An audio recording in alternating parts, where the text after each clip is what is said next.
national news desk, locally covered, nationally connected. Swapping staff, the president repurposing National Security Advisor Mike Waltz, his potential new gig, and who's taking his place for now. Plus, signed, sealed, and delivered. The long-awaited minerals agreement between the U.S. and Ukraine ironed out. The response from Russia as the war marches on. This is Biden's economy because we took over on January 20th, and I think you have to get us a little bit of time. Economy in reverse, despite the White House recent reports. Why the president says this is all playing out just like he thought. From the nation's capital, this is the National News Desk, America's News Now. We're glad you're here with us. I'm Dee Dee Gatton, and on this weekend edition, we take a look at the big headlines of the week, and we look ahead at what to expect, starting with the 4 big stories we've been following this week.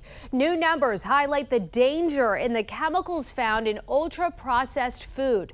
America's economy shrinks as the president surpasses 100 days in office. Time is running out to obtain a valid ID for air travel, and a federal judge delivers a blow to the Trump administration's deportation plans. But first, developing now, President Trump announcing he's taking National Security Advisor Mike Waltz out of his current role and nominating him to represent the U.S. at the United Nations instead. It is the first cabinet shakeup of the second Trump administration and comes just over a month after what's known to be Signalgate, in which Waltz inadvertently added a reporter to a Pentagon group chat. National correspondent Atra El-Nashar reports from Washington. President Trump is looking for a new national security advisor, a role that will temporarily be covered by Secretary of State Marco Rubio. Mike Waltz leaving the job that put him in close proximity to the president and now prepares for a Senate confirmation process to be the U.S. representative at the United Nations. In a Truth Social post Thursday afternoon, President Trump said, "Mike Waltz has worked hard to put our nation's interests first. I know he will do the same in his new role." Waltz made national news in late March when the editor-in-chief of The Atlantic told the nation Waltz inadvertently added him to a Signal group chat with top officials, including the vice president, about U.S. military attacks on Houthi targets. President Trump publicly stood by Waltz, but behind the scenes, his standing in Trump's inner circle never recovered. If Waltz was on the outs, it didn't show. It's an honor to serve you in this administration, and I think the world is far better, far safer for it. Waltz was in the president's cabinet meeting Wednesday and even made an appearance on Fox News Thursday morning, praising the president. This is leadership at its finest, led by our commander-in-chief who loves the troops and they love him. Waltz's departure comes as the Trump administration is trying to broker peace between Russia and Ukraine and Israel and Gaza. The position of National Security Advisor does not require Senate confirmation, so the president could find a permanent replacement quickly. In Washington, I'm Atra El-Nashar for the National News Desk, America's News Now. And following the news on Thursday, President Trump also announced Secretary of State Marco Rubio will serve as acting National Security Advisor. His interim appointment comes after 6 officials on the National Security Council were fired last month. New details after months of back and forth between Ukraine and the U.S., both sides have officially agreed to a minerals sharing deal. This new agreement does not include U.S. Secretary guarantees for Ukraine. Instead, future U.S. military assistance to Ukraine will count as a fund investment. This deal comes as the Trump administration has struggled to commit Russia to a peace deal, hoping this agreement will send a strong message to the Kremlin. The Trump administration is committed to a peace process centered on a free, sovereign, and prosperous Ukraine over the long term. After the signing, Russian defense officials reportedly mocked the U.S. for making a deal with a country that is about to disappear. Ukraine reported 9 people died in Russian drone strikes just hours after the agreement was announced. America's economy shrank in the first quarter as U.S. consumers and businesses feel the weight of President Trump's tariff war.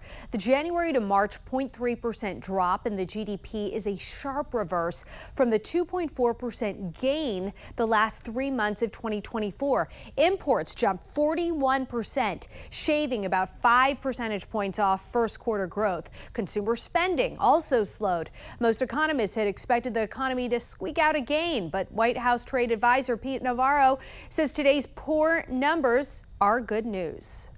The markets need to look beneath the surface of that. We had a 22% increase in domestic investment. That is off the charts when you strip out inventories and the negative effects of the surge in imports because of the tariffs.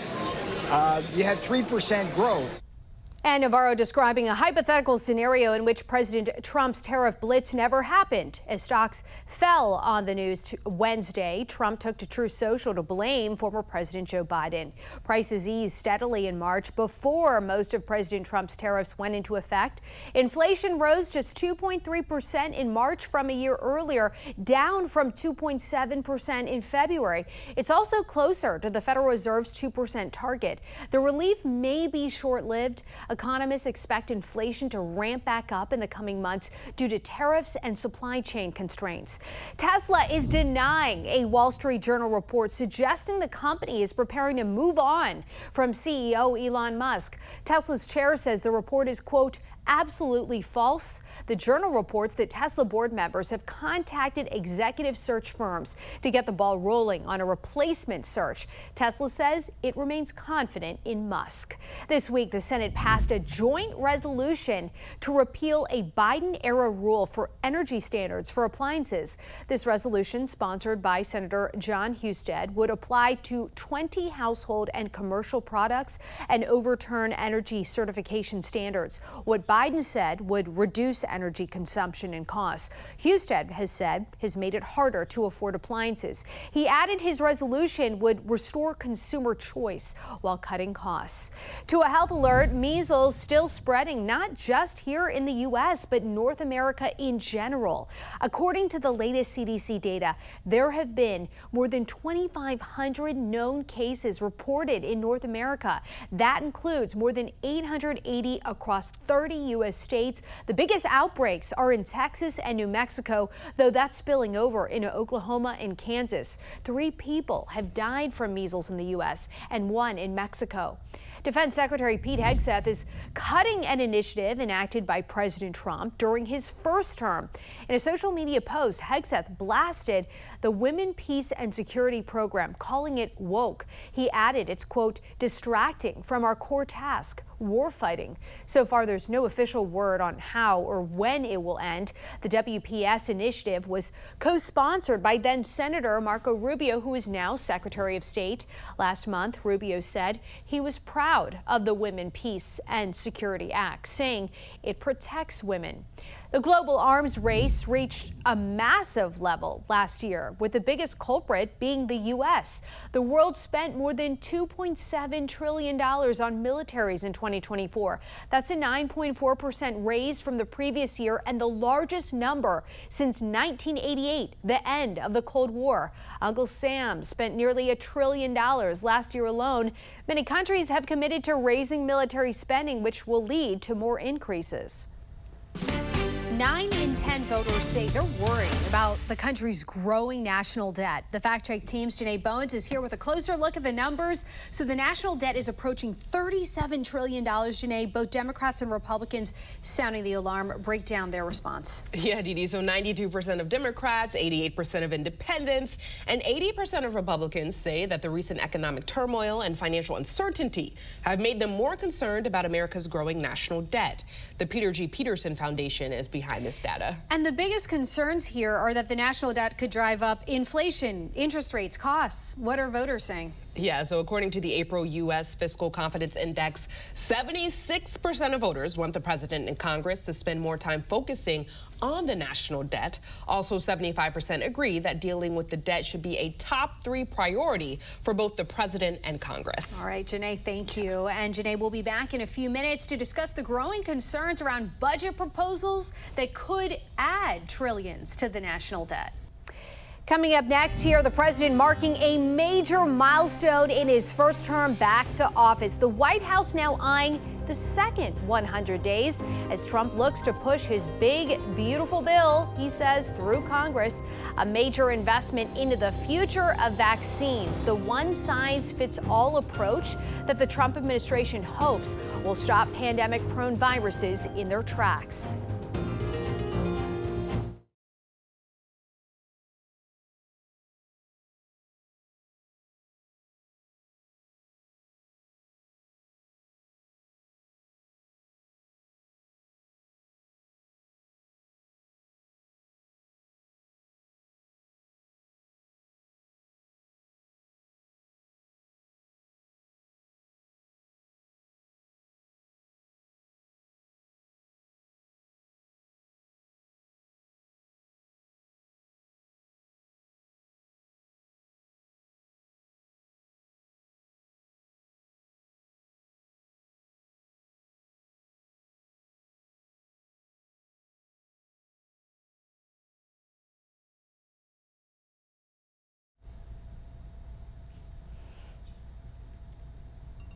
On Capitol Hill, House Republicans are forging ahead with what they call one big, beautiful bill, hoping to get the budget bill stuffed with Trump administration priorities moving by the end of this month. We're going to get it done by Memorial Day. Send it over there. They take a few weeks to work through that. We merge this together. We get it to the president's desk quickly for signature. The Secretary Bessent said yesterday, a big celebration by July 4th. I hope it happens much sooner than that. President Trump's allies in Congress will try to put together a sweeping package of his priorities. That includes locking in his first-term tax cuts, eliminating taxes on tips, boosting defense and border spending, raising the debt ceiling, and somehow still finding $1.5 trillion in overall spending cuts. Democrats say there's no way they can achieve all that without cutting government benefit programs. With the president's first 100 days in the books, the administration looking ahead to the next 100 days, with President Trump warning about what could be the consequences if Congress does not pass his spending bill. This week, Angelo Brown sat down with Tennessee Senator Marsha Blackburn to discuss the details. You know, the president in some ways calling out some members of Congress, both Democrats and Republicans, for what he's calling being grandstanders. But first, let's talk about the Republicans. The Wall Street Journal broke it down this way, what they're calling the Republicans who could sink this bill, pointing out deficit hardliners. We have a list here for you, like Representative Chip Roy, worried about expanding the deficit. You had Medicaid defenders like Josh Hawley, who said he agreed with the president not to cut Medicaid. You have that SALT caucus, and we're talking about those focused on state and local taxes. And then the Inflation Reduction Act protectors, Republicans whose states directly received billions of dollars towards clean energy through that Inflation Reduction Act. Going into this, what does compromise look like in bringing all of these different factions together? Yes, and compromise is going to center on making the tax cuts permanent based on current policy.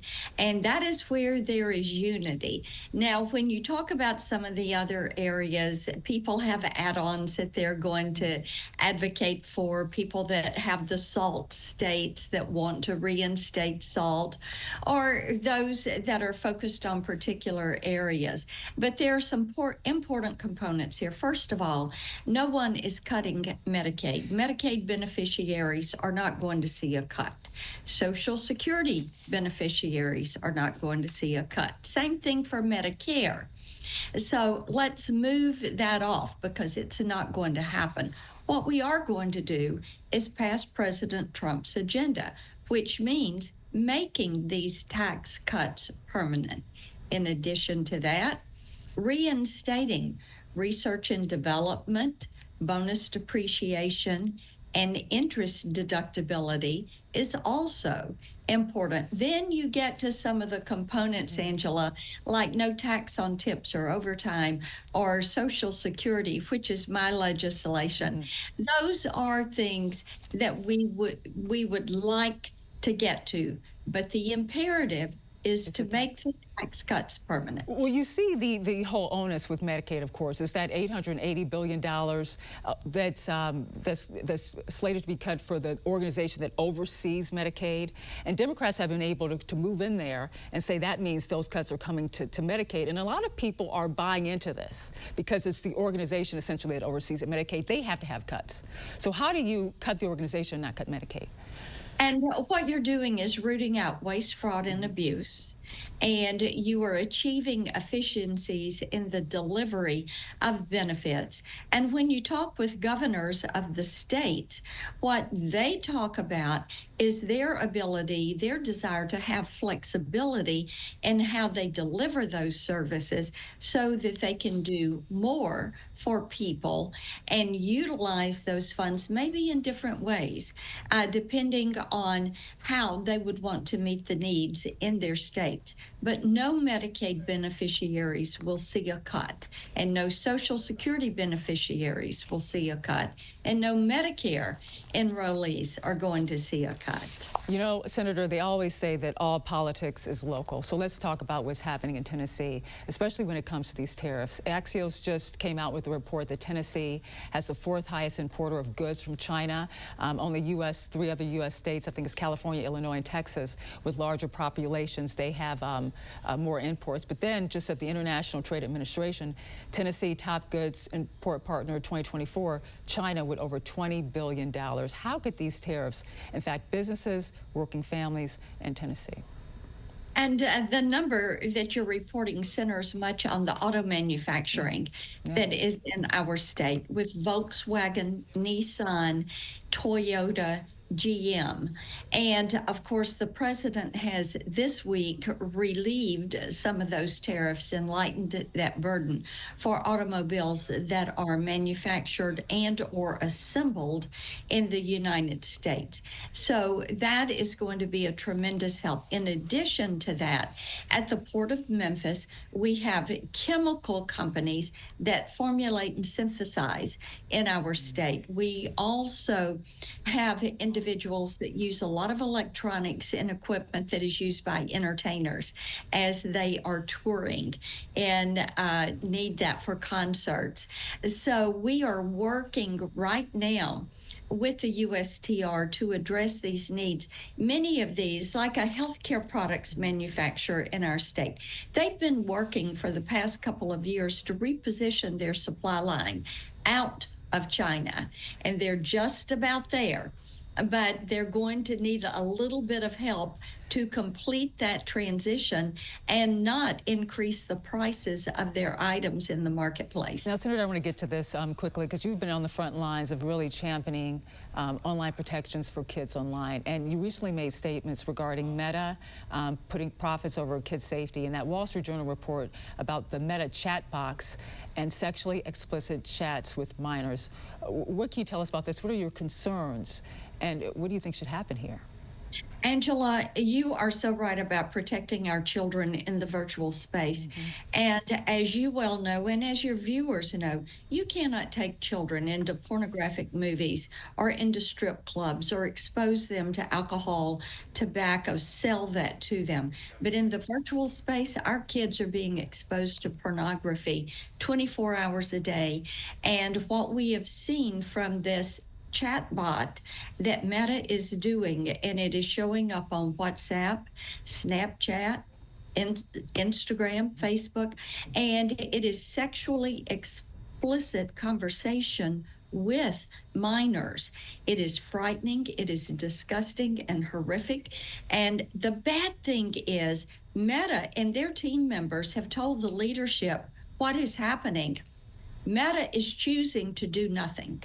So Senator Blumenthal and I, who've worked together in a bipartisan manner on this issue for years, have written Meta and have told them, take this down, take it down now. And it also has renewed the call from our Senate colleagues. We passed the Kids Online Safety Act 91-3 last year, and now it is up to the House. We're going to pass this bill again this year. We are sending it to the House. We're calling on the House to get their act together and pass. Let's get it to President desk and protect the kids. Senator, thank you so much for joining us. We're going to keep following that bill and see what unfolds with Meta. Thank you once again, Tennessee Senator Marsha Blackburn. The Trump administration is looking to develop universal vaccines. The Wall Street Journal reports the government is investing $500 million in the project. It aims to develop universal flu and COVID vaccines that provide protection against multiple strains of pandemic-prone viruses. HHS says clinical trials for universal flu vaccines are scheduled to begin in 2026, with FDA approval targeted for 2029. Up next here, a Texas water crisis gets a much-needed boost. The constitutional amendment on the table to plug an increasingly growing problem for the state. And a legacy lives on. A community cleanup project revitalizes a Kentucky town, the man responsible for it all, and the loved ones keeping his memory alive.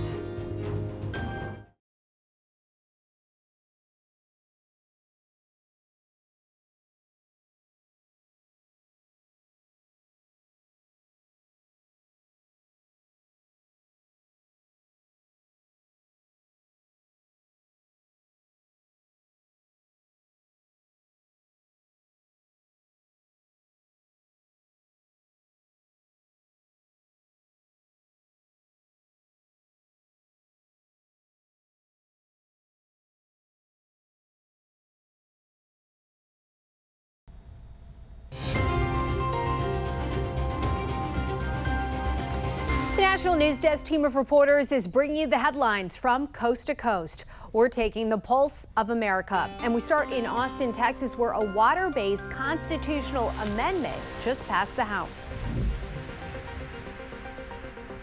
If approved by the voters, it's $1 billion per year. $1 billion every year.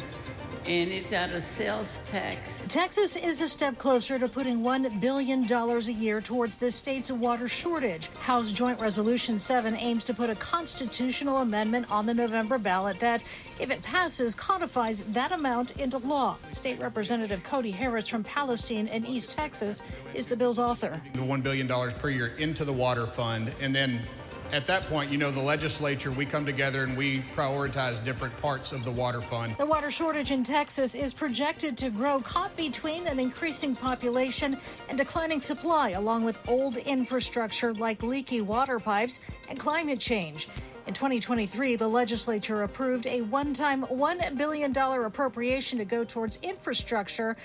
But other members of the House feel that money has better use elsewhere in the budget. By doing this via a constitutionally dedicated fund and authorizing $1 billion a year, we are not only spending billions of dollars of the surplus that should be going to property tax relief. In Butler, Kentucky, friends, family, and community members gathered for a massive cleanup in memory of Robert Booz Singleton, who died in early April. Singleton is remembered in his community for helping to keep Butler looking its best. This community was like a child to him. He took care of it and wanted it to be better, just like he does his own kids. The community established the Boo Project to keep Singleton's memory alive and the town thriving. In Bountiful, Utah, a couple is celebrating the unique birth of their daughter. Jenna Navel was born just after 1 a.m. on the highway. Her parents, Brinley and Jason, were on their way to Salt Lake City.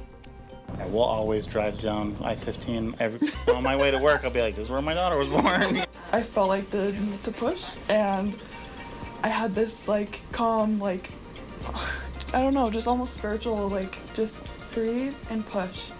And so I did. Happy to report tonight, both mom and baby are happy and healthy. Coming up, it is the common American diet that could cut your life short. The grocery store staples researchers are now urging you to avoid. And time is running out, the deadline for a government-mandated ID switch that is fast approaching.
Eating more ultra-processed food may be linked to an increased risk of premature death. Researchers looked at 8 countries with ranging consumption of ultra-processed food. That food contains many synthetic additives. For each 10% increase in total calories, the risk of premature death rose by nearly 3%. The preventative medicine study says the U.S. has the highest level of ultra-processed food consumption in the world. If you've been putting it off, you now have less than 1 week to get your real ID. The Department of Homeland Security is set to enforce the May 7th deadline. If you don't have a real ID or a passport, don't expect to get through airport security easily. After the 7th, people will also be required to carry the new IDs or a passport to enter secure federal facilities. A real ID won't be needed to drive. A valid driver's license is all that's needed there. Still to come, Congress's efforts to trim the federal budget continue. The one program they will want to stay away from, according to voters. You're watching the National News Desk, America's News Now. You can catch us live weekdays from 6 a.m. to 11 a.m. and 10 p.m. to midnight Eastern Time, and anytime online at thenationaldesk.com. We'll be right back.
The National News Desk, locally covered, nationally connected.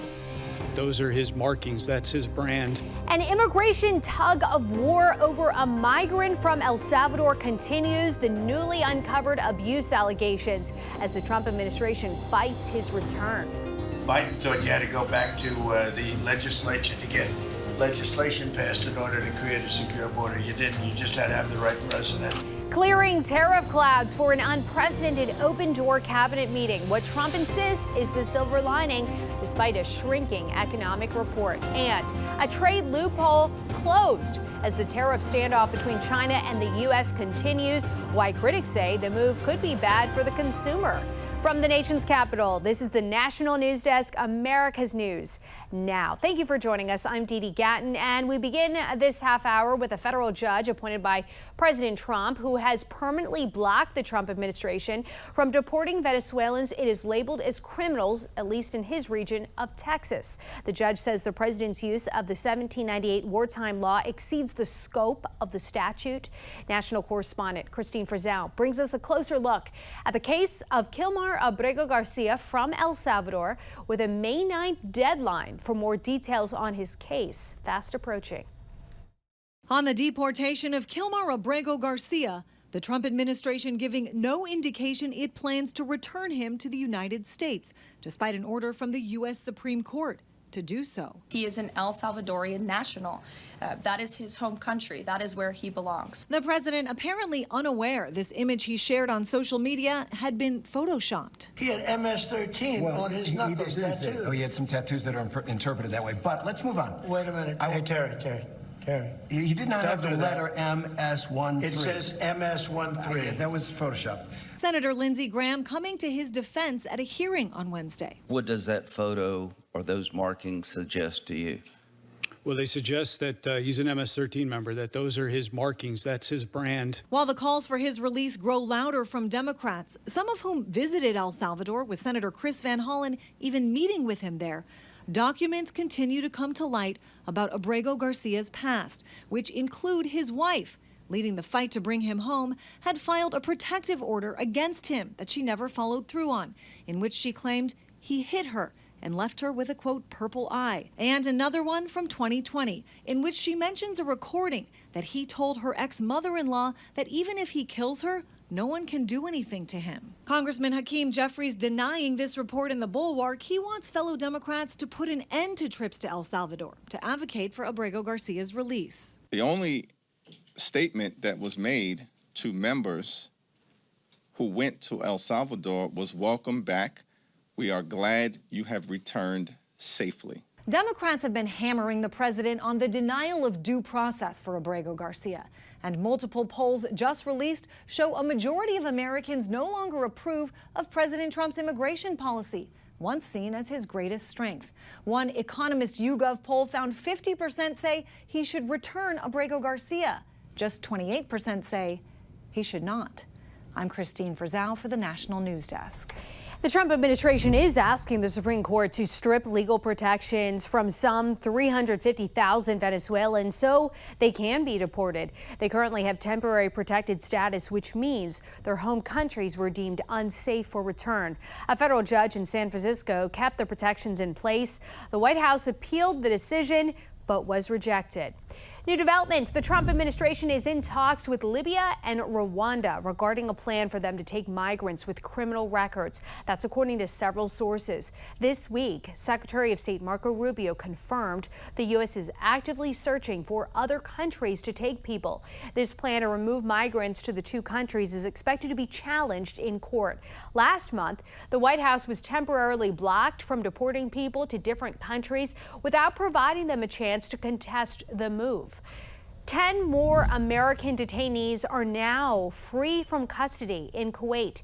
The prisoners include military contractors and veterans held on drug charges and other offenses by the small oil-rich nation. Kuwait has now pardoned 23 Americans since March, largely seen by the White House as a gesture of goodwill. New internal GOP polling is showing Republicans will have to step carefully on changes to Medicaid. According to a poll shared with Senate Republicans and reported by Axios, numerous independent voters are a no on Medicaid cuts in order to lower the national debt. 57% support work requirements, 60% back rooting out waste and fraud. All this as fiscal hawks demand more spending cuts. Democrats are applying more pressure regarding what to do with Medicaid. It all depends on the tax side. I mean, look, I'll take whatever cut I can get, but then don't go try to sell me the tax numbers if they don't add up. Let the Republicans cook on themselves, right? They got to figure this out on how they get there, right? They originally started with we were cutting Medicaid, right? They've pivoted to we're not going to cut Medicaid because people took to the streets. Some Republican senators are pushing their colleagues to promote tax cuts and border protections, two broadly popular planks the GOP is aiming for in the reconciliation bill.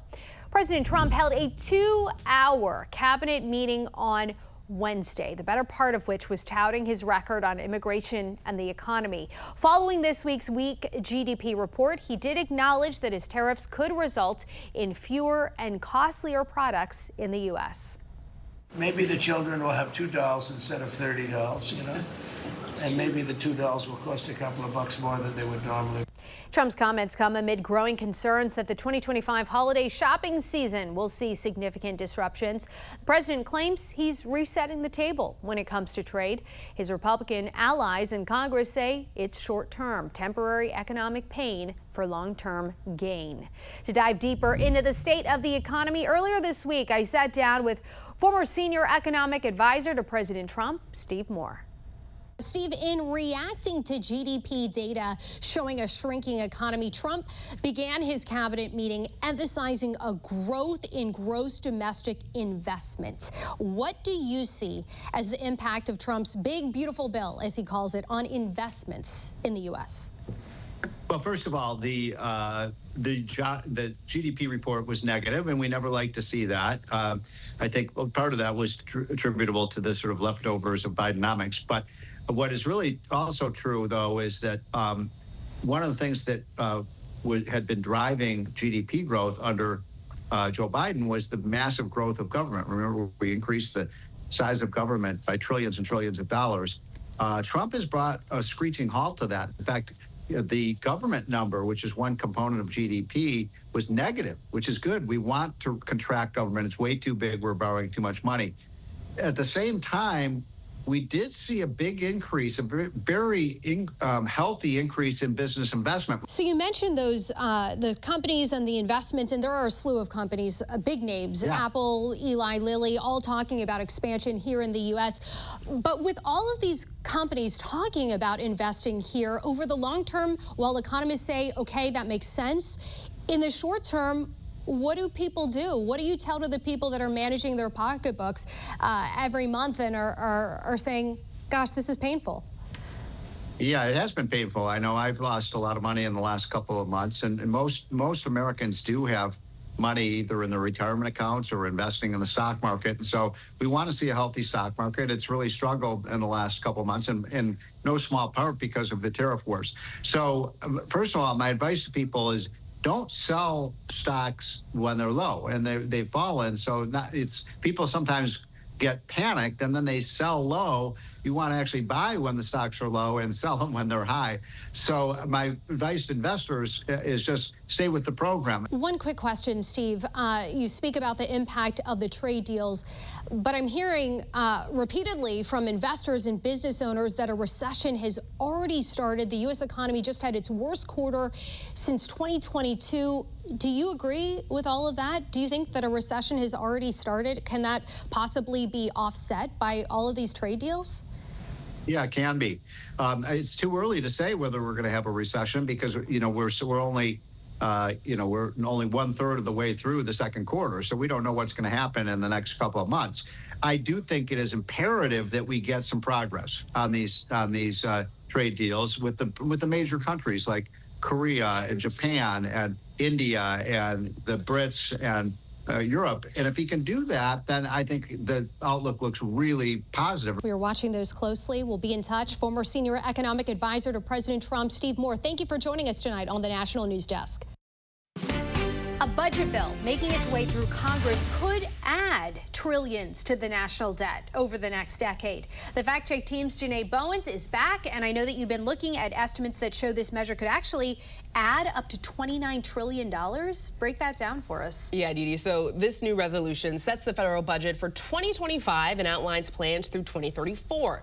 It also provides guidance on how Congress should handle any legislation that might impact the national deficit. Now, that estimated $29 trillion in new debt breaks down like this: $7 trillion in new debt over the next decade on top of the $22 trillion we already owe. And it sounds like among voters some uneasiness. What's the response been? Yeah, so according to the Peter G. Peterson Foundation, 87% of voters are concerned about lawmakers adding trillions to the debt through this year's budget bill. 88% worry that adding $29 trillion to the debt over the next 10 years will drive up inflation, interest rates, and the cost of borrowing for consumers. So it sounds like concern not only in the short term, but also years down the road. Janae, thank you. Keep us posted on what comes of this. And for more on this topic, including links to their sources, scan that QR code on your screen or visit thenationaldesk.com. Still to come, here our team of correspondents breaks down this week in Washington, from President Trump celebrating his accomplishments 100 days in to the future of Doge, with Musk now on his way out.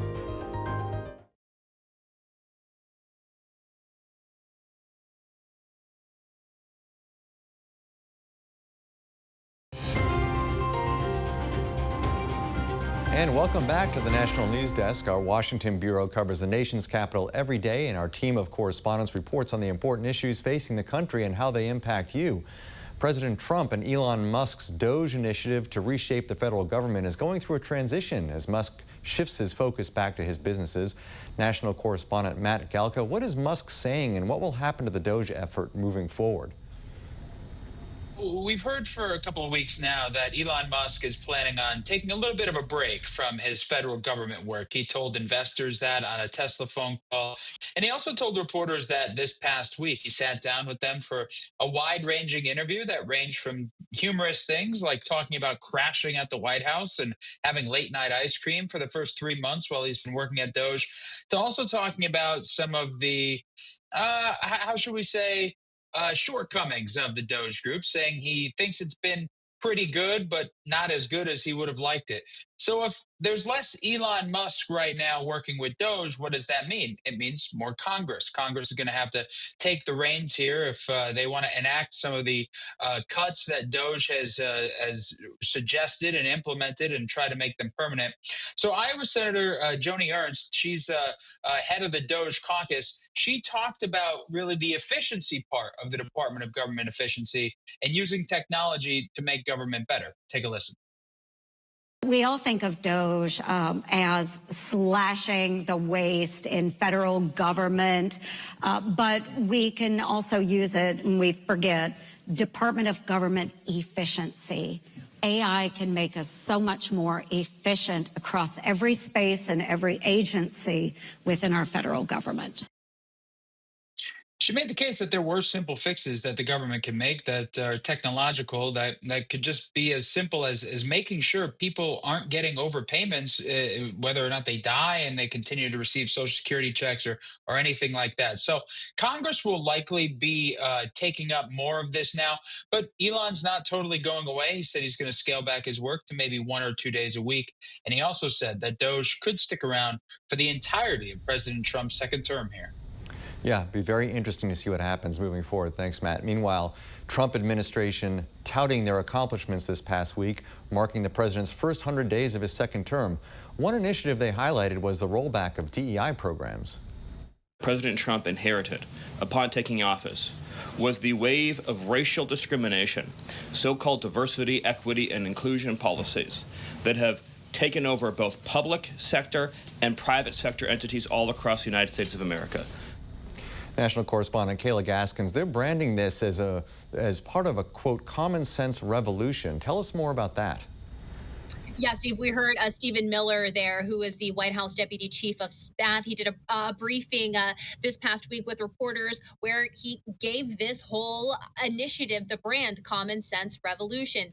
Miller and Caroline Leavitt, White House Press Secretary, really trying to take the lead here as they shape how the public is perceiving a lot of these efforts. And this was one of Trump's top priorities that he ran on, was dismantling DEI, but also going after the gender diversity that we saw take a lot of steps forward under President Biden and the Trump administration trying to reel those steps back. So, for example, on day one, just hours after taking the oath of office, Donald Trump signed one of his very first executive orders where he said the federal government is only recognizing two sexes, male and female. And then a couple weeks later, he signed the Protecting Women in Sports executive order, which bars biological men from participating in female athletics. He had that signing ceremony in the East Room, surrounded by all of the younger K through 12 female athletes and even some college athletes. So they got a lot of notable visuals there for that signing. And then there's also the DEI arm of this, Steve, and that was another executive order that President Trump signed on day one, dismantling DEI within the federal government.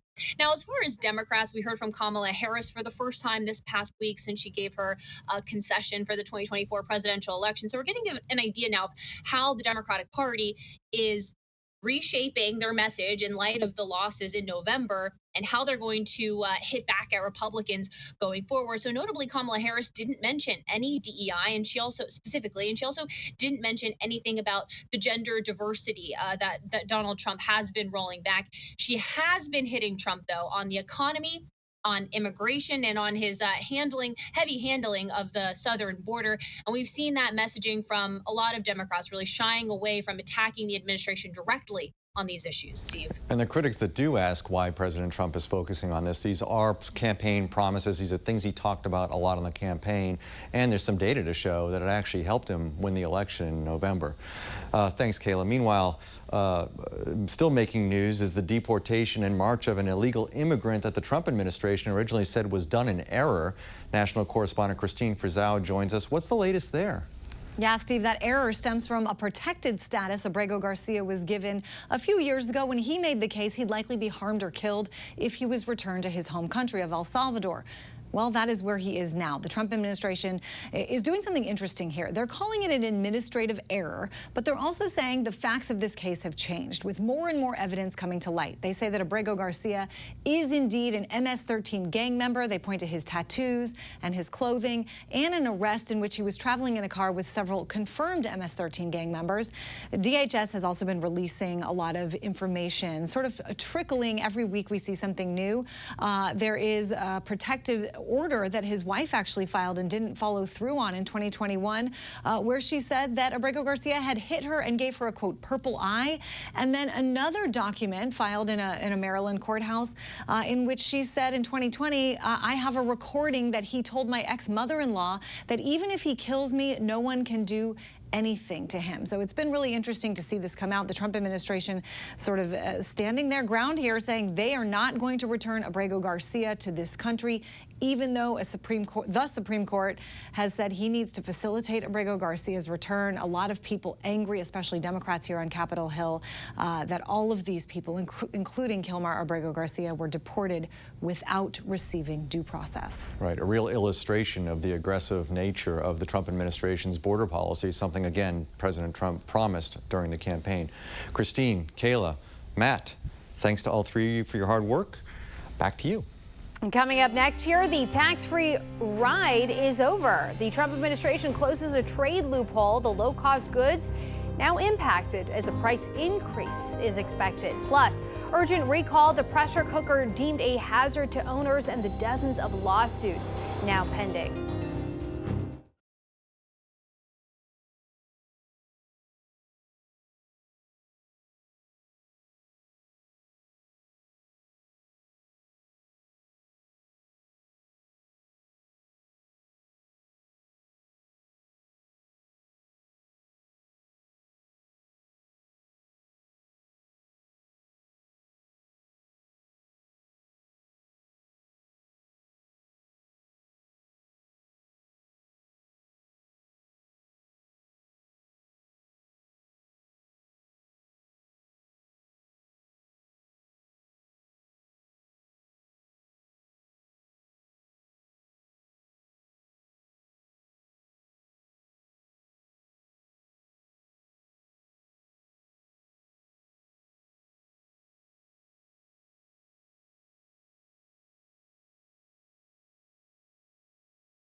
The Trump administration is taking steps to close a trade loophole that's allowed millions of low-cost goods from China to enter the U.S. tariff-free. Supporters say the move protects American retailers. Critics warn it could mean higher prices for you.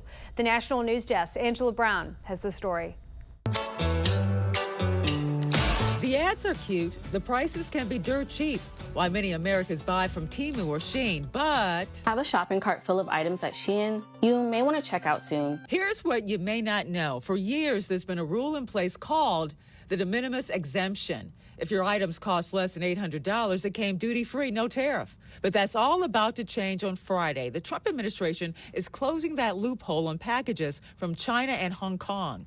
Here's what the U.S. trade rep told Congress. But what we saw were foreign companies abusing the system and taking advantage of it and building a commercial, a commercial case for it, their entire business on it, and that ended up undermining a lot of retailers here in the United States. Temu already warning customers, saying this right here, to keep offering the products you love without compromising on quality. We will be making price adjustments starting April 25th. And Shein, prices on some health and beauty products went up 51%, published in a Fox News report.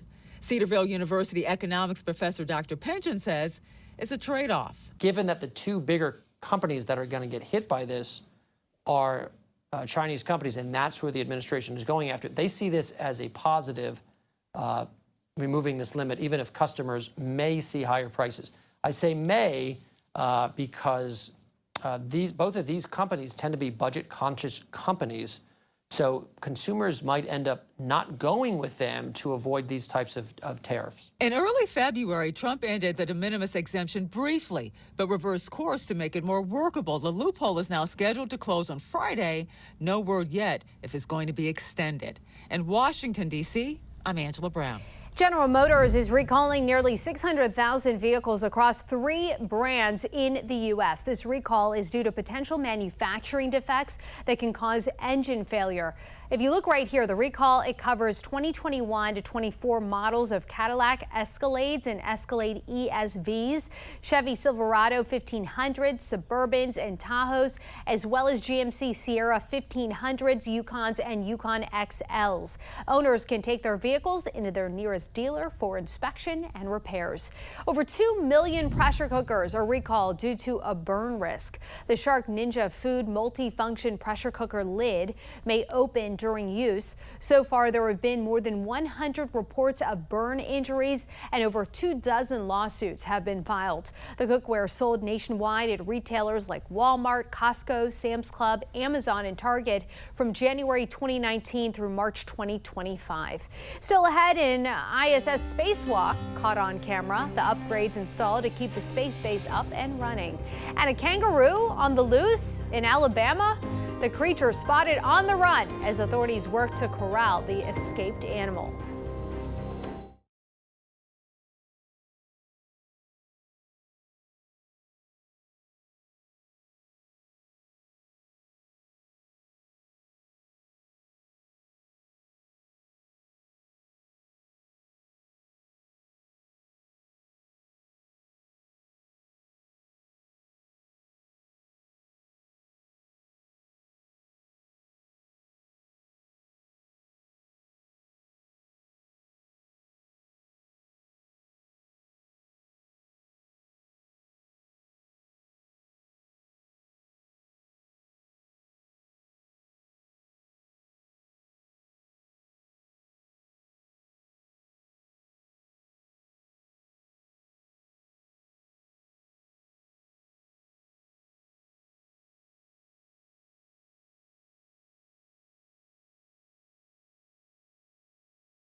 You got to see this new video of a kangaroo shutting down a busy highway. There it goes. It's happening in Alabama. This happened on Tuesday. The runaway caused 2 vehicles to crash on Interstate 85, but thankfully no one was hurt. The kangaroo named Sheila was eventually tranquilized with a dart. Auburn University's College of Veterinary Medicine gave her a clean bill of health. Glad to know that she's back at home safely. NASA astronauts Anne McClain and Nicole Ayers performed a spacewalk outside the International Space Station. The pair installed a mounting bracket for new rollout solar arrays. They'll increase power generation capability by up to 30%. The astronauts also did the spacewalk to relocate a space station communications antenna. It was McClain's 3rd spacewalk and Ayers' 1st. The last all-female spacewalk took place in 2019. That'll be all for us on the weekend edition of the National News Desk, America's News Now. Don't forget, you can catch us live from 6 a.m. to 11 a.m. and 10 p.m. to midnight Eastern Time. Check our local listings. You can also watch us online and catch up with the latest headlines on thenationaldesk.com. Thanks for watching the weekend edition of the National News Desk. I'm Dee Dee Gatton, and from all of us here, have a great week.